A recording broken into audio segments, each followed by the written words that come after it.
حياكم الله.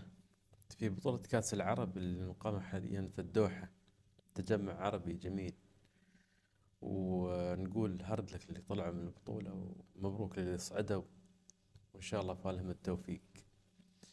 بالتوفيق للفرق الباقية اللي بتلعب هاليومين إن شاء الله.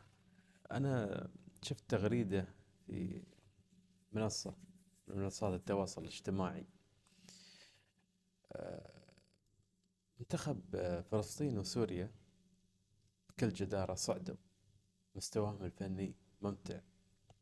فريقين قاعدين يقدمون مستوى تخلي الواحد يتابع لعبهم ويستمتع، ويستاهلون هذا الصعود.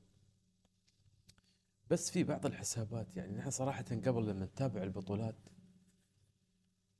ما كنا نتطرق لموضوع أكل العصبية والتعصب موجود، ولكن ما نتطرق لمرحلة أن نشوف الفريقين تعادلوا أمس فرحوا لأنهم صعدوا ويستاهلون الفرحة. ليش نستخسر عليهم الفرحة هذه؟ يعني إذا في مجال الكرة هي اللي تجمعنا دائما على الخير، فزنا ولا خسرنا تجمعنا كله على خير بالنهاية. ولكن أن تطلع تغريدة من شخص المفروض أنه عربي يعني، ويقول يتلفظ بألفاظ يعني غريبة، ويصفهم بالدناءة، ويصفهم على أنهم تعادلوا وصعدوا وفرحوا فرحة وحضنوا بعض.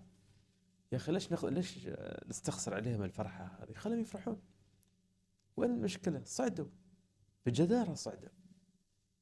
فريقين قاعد يقدمون مستوى جميل جدا، وشخصيا أنا كنت أستمتع حتى بالأهداف اللي يسجلونها.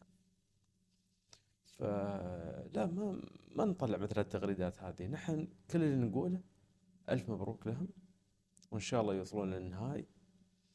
واللي بيفوز نقول له مبروك، واللي بيخسر نقول له هارد لك. وبالنهاية هذه الكرة، وخلونا نكون بعيدين عن التعصب.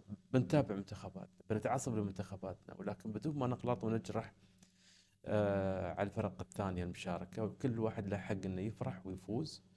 والبطولة هذه فرصة إن نجمع قلوبنا مع بعض، مو من نثير الفتن بين آه، الأشقاء العرب. فهارد لك لقطر، هارد لك لتونس، هارد لك للمنتخبات اللي طلعت. مبروك اللي تأهلوا، والتوفيق للفرق الباقية. والسلام عليكم.